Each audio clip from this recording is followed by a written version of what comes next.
Here's a demonstration of a 4-bit adder in VHDL. Just show you how I've developed this.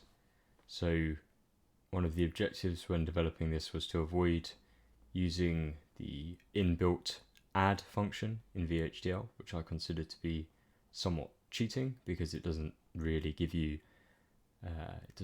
any detailed understanding of how the logic works at a low level, whereas how I've written this gives a more detailed understanding of how that works.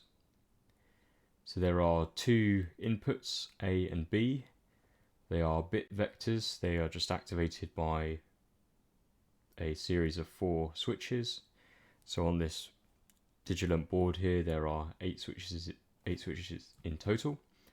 I can just zoom this in to show you. So you might be able to see on this board there are 8 switches.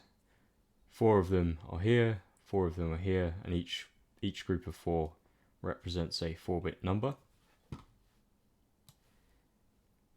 And then there is a 4-bit output called Z, and that is just mapped to 4 of the LEDs. And then there is an additional carry flag Cout, which is mapped to the next LED. So effectively the output is 5 bits, so it works as a full adder with a carry flag.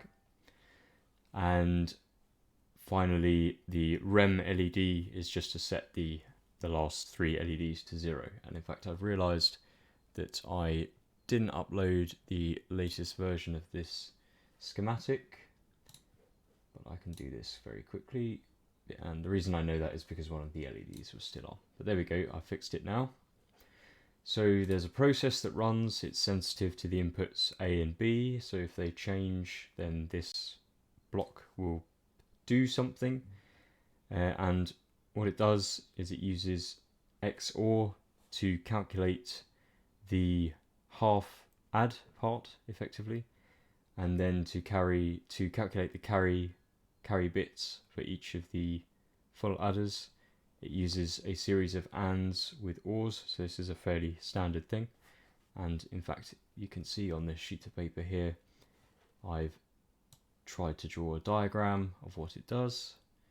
So you can see that it is, I guess this would be how typically this would actually be a 3-bit adder here, but this is typically what you might see. You have essentially a series of 1-bit full adders and they are chained together.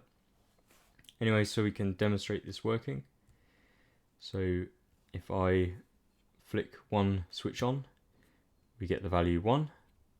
I can move over to the next block, switch one of those on, and we get 1 as well. So if we want to add the numbers 8 and 8, we can do this. And we'll find that the answer is, sorry, that's not 8, that's 4. So 1, 2, 4. So if we add 4 and 4, we get the answer 8. So we've got 1, the LEDs now, 1, 2, 4, 8. So that's working, that's good. We can add 1, and we add 1. We can add another 1, and we'll add 2. Let's take 1 away and add 2. And we get 8 plus 3, so we must have 11 now. Do we have 11? We have 8 plus 1, 4 plus 1, which is 5, plus another 4, 9, plus 2, 11. Good, so that's all working.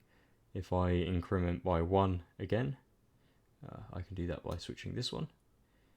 And essentially it all behaves as expected, so it's very nice. And if we turn everything on, we get an even number, and the 5th place bit is on, so we have 16 plus 8 plus 4 plus 2, which is a total of, it's 2 to the 6 minus 1, I think. So let's just check. Doing it on camera, obviously more difficult to think in my head, but anyway, so we've got 16 plus 8, which is 24, plus 4, which is 28, plus another 2, which is 30. And what did I say? I said it should have been So I was wrong. So I said it would be 2 to the... I said 2 to the 6 minus 1, but of course it's not, because there's a missing bit here. So it's 2 to the 6 minus 2, which is 2 to the 6 is 32, minus 2, we get the answer. Let me just... Yes, that's correct. So we've got 1, 2, 4, 8, 16, 32. So if we could add another 2, we would have just one LED lit here, but we don't have enough switches for that, unless I include these ones, which I haven't done. So there we go, just a quick demonstration of a 4-bit adder there. Very good.